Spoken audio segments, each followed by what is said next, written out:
झुमका ढूंढ रही हो? झुमका तो मिल जाएगा कल्याणी, लेकिन क्या तुम ये जानती हो कि तुम इस वक्त कहां हो? मिसलटो के नीचे। अब मुझे तो तुम्हें किस करना ही चाहिए।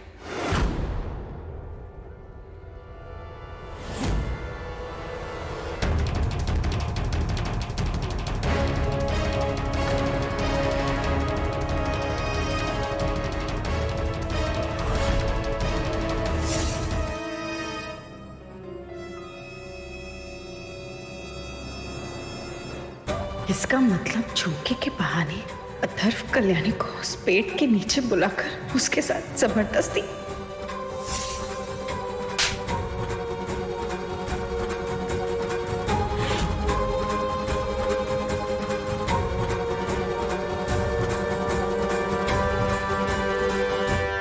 शर्म नहीं आती तुम्हें? ये सब करने के लिए तुम्हारे माँ बाप फीस भरते हैं कॉलेज के? हाँ? क्या करने जा रहा था? हाँ? माई को छूने की हिम्मत कैसे हुई तेरी? भाई शपथ, ये माई यहाँ कैसे आ गई? सारा खेल बिगाड़ दिया। नहीं अथर्व, खेल तो अब शुरू होगा, तमाशा अब होके रहेगा। देखना तुम। मल्हार, मल्हार ये सब अथर्व ने किया। अरे माई, आप इस पेड़ के नीचे इस लड़के के साथ क्या कर रही हैं? अरे आओ आओ आओ, सारे स्टूडेंट्स, उनके माँ बाप, टीचर्स, बच्चे, प्रिंसिपल साहब आओ। देखो हमारी माई ने कैसा बहादुरी का काम किया है। मैं समझता हूँ कि सबकी जरूरतें होती है, तमन्नाएं होती हैं, अरमान होते हैं, और उन्हीं जरूरतें, चाहतों और अरमानों का ख्याल रखते हुए और दुनिया की परवाह किए बगैर माई इस मिसलटो पेड़ के नीचे आकर खड़ी होगी ताकि कोई उन्हें चुम्मा कर सके।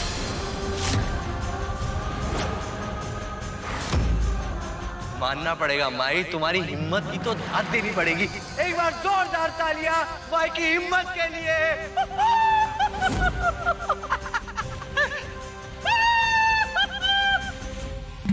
बकवास बंद कर अथर्व। मेरी माई के बारे में उल्टा सीधा बोला ना तो मुंह तोड़ के हाथ में दे दूंगा। ये सब तेरा किया था ना? अरे किस मिट्टी का बनाया तू? इसी माई ने अपने हाथों से निवाले खिलाए हैं तुम्हें।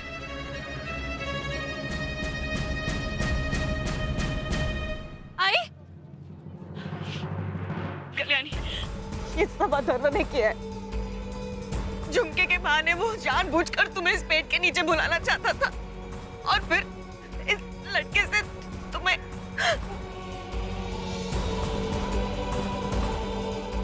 मुझे पता था कि ये अथर्व की कोई चाल है। जैसे ही मुझे कॉल आया कि मेरा झुमका मिसलटो ट्री के पास है, मुझे यकीन हो गया और मैं दौड़ी दौड़ी चले आ रही थी यहाँ पे। लेकिन फिर मुझे रियलाइज हुआ कि जरूर इसमें अथर्व का हाथ है। एक सेकेंड, मेरा झुमका मिसलटो ट्री के पास जा कैसे सकता है? क्योंकि मुझे याद है जब मैं मल्हार जी के साथ वहाँ पे गई थी तब मैंने अपना झुमका चेक किया था और दोनों थे। इसका मतलब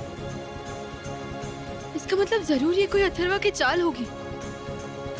हाँ, जरूर वो मुझे मिसलटो ट्री के पास बुलाना चाहता है ताकि मुझे किसी को किस करना पड़े। अरे माई, कल्याणी, तुम दोनों माँ बेटी आपस में हमेशा गलती करते हो और इल्जाम लग जाता है इस मासूम आदमी पर। माँ बेटी? अनुप्रिया कल्याणी की माँ है?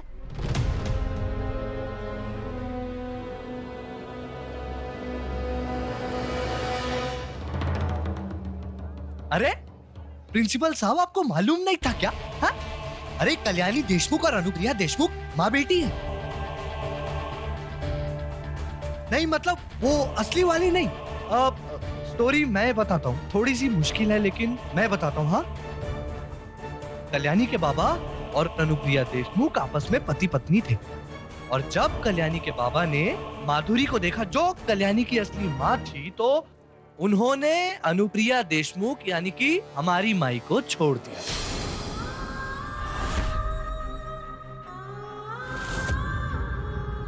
और कल्याणी बन गई एक दूसरी औरत की बेटी।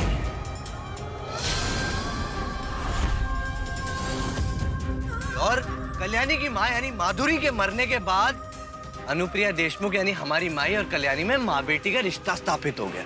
और आपसे इतना बड़ा झूठ बोलना क्या जायज बात है? और कल्याणी तुम तो मुझे झूठा बोलती हो ना? झूठे तो तुम दोनों हो। वैसे एक बात है, आप लोगों को पता भी कैसे ही लगता, क्योंकि माई हमारी मंगलसूत्र तो पहनती नहीं, लेकिन मैं अपनी माँ जैसी माई के एहसास समझता हूँ। कॉलेज में इतने सारे जवान लड़कों को देखकर मेरी माई का मन बहक गया। माई का भी गुलू गुलू करने को मन कर रहा था, इसलिए माई इस पेड़ के नीचे आकर खड़ी हो गई ताकि कोई उन्हें चुम्मा दे सके।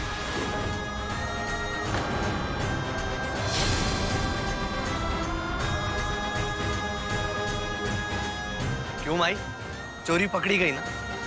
अब आप इल्जाम मुझ पे लगा रही हो, सही बात है क्या ये आदमी एक नंबर का झूठा है। इसकी किसी बात पे भरोसा नहीं किया जा सकता। प्रिंसिपल साहेब, यहाँ मुख्य अतिथि बनाकर ऐसे बेइज्जती करने को बुलाया है क्या? और क्या गलत कहा अथर्व ने? इस पेड़ के नीचे जो कोई भी आता है वो क्या करता है आप सबको पता ही है ना। और इतने सालों से माई एक पुरुष के स्पर्श के लिए तरसती रही, इसलिए उनका खुद पर काबू नहीं हुआ होगा। उसमें कौन सी बड़ी बात है?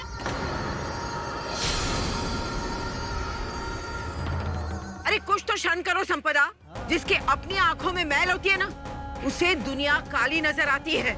और एक बात हमेशा याद रखना, तुम्हें और अनुप्रिया में जमीन आसमान का फर्क है।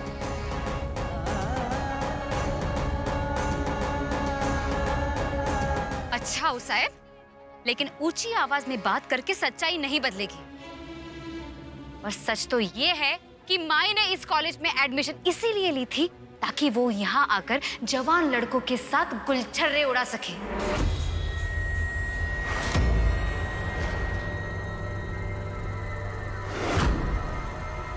संपदा! ये तो हाँ सत्यवादी कह रही हो ना खुद को? अब मैं तुम्हें असलियत दिखाती हूँ। तुम जैसी औरतें दुनिया की सारी औरतों के नाम पर एक धब्बा हो, धब्बा। मेरी आई जैसी औरतें तो जिंदगी भर अपनी इज्जत बचा के रखती हैं, लेकिन तुम्हारी समझ में बात कहाँ आएगी? क्योंकि तुम्हारी इज्जत तो इतनी सस्ती है कि कोई भी ना चलता आदमी उसे खरीद सकता है। संपदा, स्टॉप इट कल्याणी, वरना अभी क्या अभी तुम्हें सस्पेंड कर दूंगा।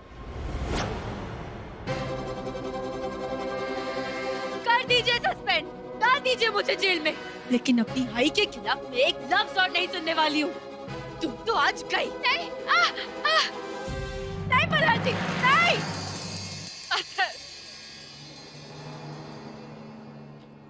क्या है ये प्रिंसिपल साहब? आपके कॉलेज के विद्यार्थियों से मुझे ये उम्मीद नहीं थी, लेकिन अब देखिए मैं क्या करता हूँ। कॉलेज फंड चाहिए आपको? भूल जाइए, आपके कॉलेज के नाम पर आर्टिकल निकलवा कर इस कॉलेज की वाट लगवाऊंगा मैं। अब आपकी कॉलेज की औरत चुम्मे के लिए उतावली हो रही है तो हम क्या कर सकते हैं?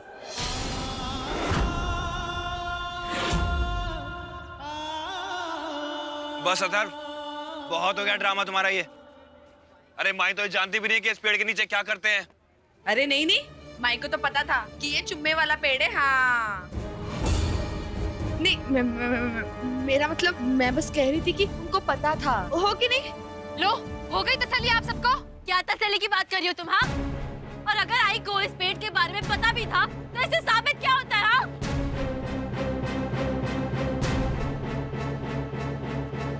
हाँ? सच बता, क्यों आया था यहाँ?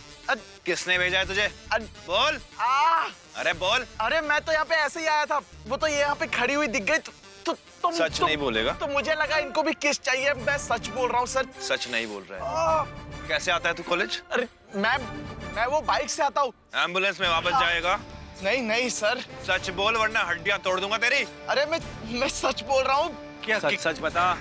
क्या बोलो? पुलिस का गुंडा राज चलेगा क्या यहाँ पे? प्रिंसिपल साहब बोलो ना। एसीपी साहब, आप कॉलेज के स्टूडेंट पे इस तरह हाथ नहीं उठा सकते, प्लीज।